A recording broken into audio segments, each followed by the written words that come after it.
आज 31 मई को स्मरण करते हैं तपस्वी राजमाता अहिल्याबाई होलकर को। भारत में जिन महिलाओं का जीवन आदर्श, वीरता, त्याग तथा देशभक्ति के लिए सदा याद किया जाता है, उनमें रानी अहिल्याबाई होलकर का नाम प्रमुख है।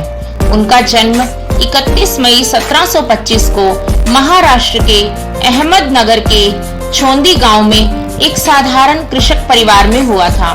इनके पिता श्री मनकोजी राव शिंदे परम शिव भक्त थे, अतः यही संस्कार बालिका अहिल्या पर भी पड़े।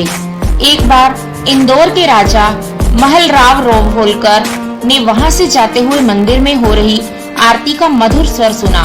वहां पुजारी के साथ एक बालिका भी पूरे मनोयोग से आरती कर रही थी। उन्होंने उसके पिता को बुलवाकर उस बालिका को अपनी पुत्र वधू बनाने का प्रस्ताव रखा। मनकोजी राव भला क्या कहते, उन्होंने सिर झुका दिया। इस प्रकार वह 8 वर्षीय बालिका इंदौर के राजकुंवर खांडेराव की पत्नी बनकर राजमहलों में आ गई। इंदौर में आकर भी अहिल्या पूजा एवं आराधना में रत रहती। कालांतर में उन्हें 2 पुत्र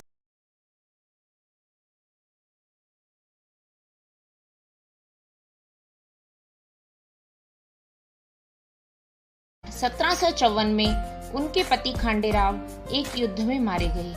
1766 में उनके ससुर मल्हर राव का भी देहांत हो गया। इस संकट काल में रानी ने तपस्वी की भांति श्वेत वस्त्र धारण कर राजकाज चलाया, पर कुछ समय बाद उनके पुत्र, पुत्री तथा पुत्रवधू भी चल बसे। इस वज्राघात के बाद भी रानी अविचलित रहते हुए अपने कर्तव्य मार्ग पर डटी रही। ऐसे में पड़ोसी राजा पेशवा राघोबा ने इंदौर के दीवान गंगाधार यशवंत चंद्रचूड़ से मिलकर अचानक हमला बोल दिया। रानी ने धैर्य न खोते हुए पेशवा को एक मार्मिक पत्र लिखा। रानी ने लिखा कि यदि आप युद्ध में जीतते हैं तो एक विधवा को जीतकर आपकी कीर्ति नहीं बढ़ेगी, और यदि आप हार गए तो आपके मुख पर सदा के लिए कालिक पुत जाएगी। मैं मृत्यु या युद्ध से नहीं डरती, मुझे राज्य का लोभ नहीं है, फिर भी मैं अंतिम क्षण तक युद्ध करूंगी। इस पत्र को पाकर पेशवा राघोबा चकित रह गया। इसमें जहां एक और रानी अहिल्याबाई ने उस पर कूटनीतिक चोट की थी, वहीं दूसरी ओर अपनी कठोर संकल्प शक्ति का भी परिचय दिया था। रानी ने देशभक्ति का परिचय देते हुए उन्होंने अंग्रेजों के षड्यंत्र से भी सावधान किया था, अतः उसका मस्तक रानी के प्रति श्रद्धा से झुक गया और वह बिना युद्ध किए ही पीछे हट गया। रानी के जीवन का लक्ष्य राज्य भोग नहीं था, वे प्रजा को अपनी संतान समझती थी। वे घोड़े पर सवार होकर स्वयं जनता से मिलती थी। उन्होंने जीवन का प्रत्येक क्षण राज्य और धर्म के उत्थान में लगाया। एक बार गलती करने पर उन्होंने अपने एकमात्र पुत्र को भी हाथी के पैरों से कुचलने का आदेश दे दिया था, पर फिर जनता के अनुरोध पर उसे कोड़े मारकर ही छोड़ दिया गया।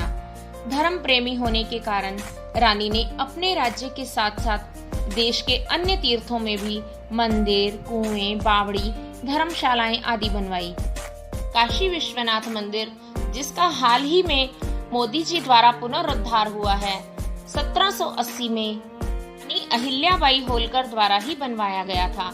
उनके राज्य में कला, संस्कृति, शिक्षा, व्यापार, कृषि आदि सभी क्षेत्रों में विकास हुआ। 13 अगस्त 1795 ईस्वी को 70 वर्ष की आयु में उनका देहांत हुआ। उनका जीवन धैर्य, साहस, सेवा, त्याग और कर्तव्य पालन के प्रेरक उदाहरण है। भारत माता की जय।